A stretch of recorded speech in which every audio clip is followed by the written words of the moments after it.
Humans can have a wide range of emotions, including fury and submission. 5 gang members given life sentences are shown in this video reacting to the news. Additionally, it will be highlighted the relationships between the gang members and the harsh realities of jail life. It also provides a reminder of the human cost of gang violence. The harshest punishment a criminal can face is a life sentence. It is a punishment that carries a maximum penalty of life in prison or either imprisonment or death. A life sentence typically entails a lengthy period of incarceration with no chance of parole or early release. Depending on the crime and the relevant laws, a life sentence could also include additional restrictions. For example, some jurisdictions may impose a no-contact order with the victim or other people impacted by the crime, or they may demand that the prisoner completes community service after their release from custody. Different nations have different definitions and time limits for sentences. For instance, in the US, some states impose what is known as a hard life sentence, in which the prisoner never leaves prison. Other states impose a soft life sentence, in which parole is possible after a specified number of years, often as low as 10 years. Let's start with defining what a gang is. A gang is a union of 2 or more individuals who collaborate to commit criminal activities and torture or threaten people within their neighborhood or larger community. They are organized and often have an ordered structure, and their members typically have a strong sense of loyalty to the group and their shared identity as they spend much of their time together. There are many different types of gang members, but they typically target young people who are weaker than average in society and those who reside in impoverished areas. Young people from particular ethnic groups, socio-economic classes, and other social groups may be the target of particular gangs. In general, gang members are between the ages of 16 and 24. Drug and alcohol use, tattoo writing and wearing, initiation rites, and involvement in illegal acts like robberies, break-ins, and drug dealing are some of the characteristics shared by members of gangs. Gang membership is a major issue that can have long-lasting effects on youth and the community. Recognizing the individuals who make up a gang and their motivations, and understanding the risks associated with joining a gang can help reduce gang activity's prevalence. Talking about the 5 gang members, let's start with number 5, the horrible death of 45-year-old Daniel Houseth, who was murdered in his own garage by his daughter Sierra Houseth, 16, and her boyfriend Aaron Guerrera, 18. The couple admitted to the murder and were arrested in Salt Lake City. Both defendants were found guilty by the district judge and received a maximum sentence of 22 years in prison, with the option of parole after 20 years. After pleading guilty to all charges, the couple's reaction was strange. Aaron sobbed after the verdict, while Sierra appeared bored and worn out by the proceedings.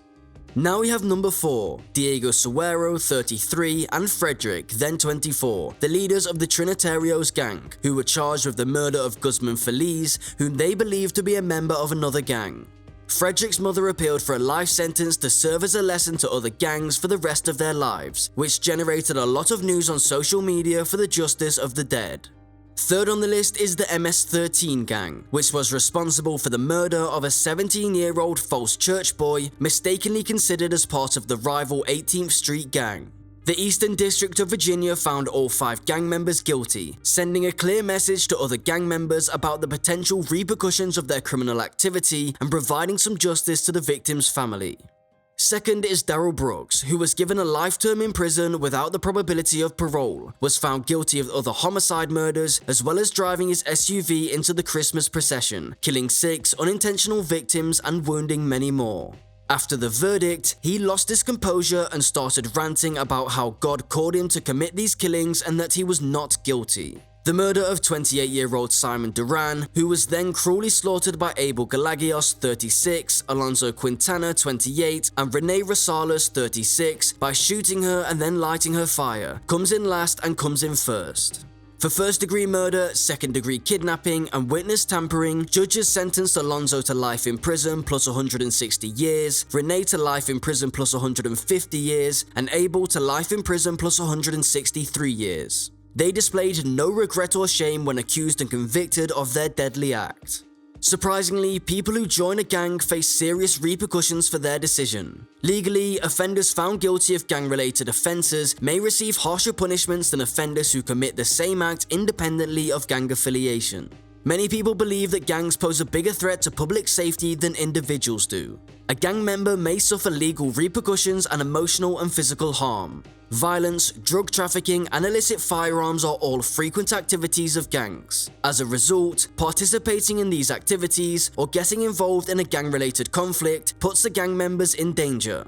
Moreover, the future of a person may suffer long-term effects from joining a gang. A person's decisions and behaviors while a gang member may have a long-lasting effect on their ability to get employment or housing. It may be challenging to leave the gang. A person may also risk rejection from their family, friends, and neighbors if affiliated with a gang. Most gang members do not anticipate serving their entire lives in prison. Many will be astonished, terrified, and perhaps angry when they learn that they have been given a life sentence. Depending on their background, individuals may try to challenge their sentence and enlist the help of their loved ones to appeal the decision. Most young gang members are not ready to deal with the long-term effects of a life sentence. They may not be aware of the long-term effects of their choices or fully comprehend how they would affect their and their family's quality of life. Those sentenced to a life prison at a young age must also deal with the psychological and physical ramifications of imprisonment, but they won't have the choice to live that life outside of jail. They will still have the rest of their lives ahead of them. Receiving a life sentence is a very difficult experience, and gang members dealing with it may become sad and retreat. They will require counseling support to learn how to deal with the effects of their sentence. Apparently, to protect the public and discourage crime, the criminal justice system is created to punish offenders and further facilitate rehabilitation. The fact that many of the gang members in this situation are not yet adults and are serving life sentences must be considered. It demonstrates the ongoing need for a criminal justice system reform concerning teen gang members and ensure that the right steps are taken for those too young and impressionable to grasp the consequences of their behavior. The criminal justice system must adopt long-term strategies to ensure that individuals who engage in illegal behavior are not sentenced to life in prison to reduce crime and improve public safety significantly. Sentences at a young age, but rather allowed to grow and learn so they can build a better future for themselves. To give the appropriate solutions, it is also critical to consider the contributing causes to criminal behavior and comprehend its motivations. In the end, this case demonstrates the necessity of understanding the social factors that contribute to crime rates and the need to expand access to resources and education in addition to more effective criminal justice reform to lower crime in our neighborhoods significantly.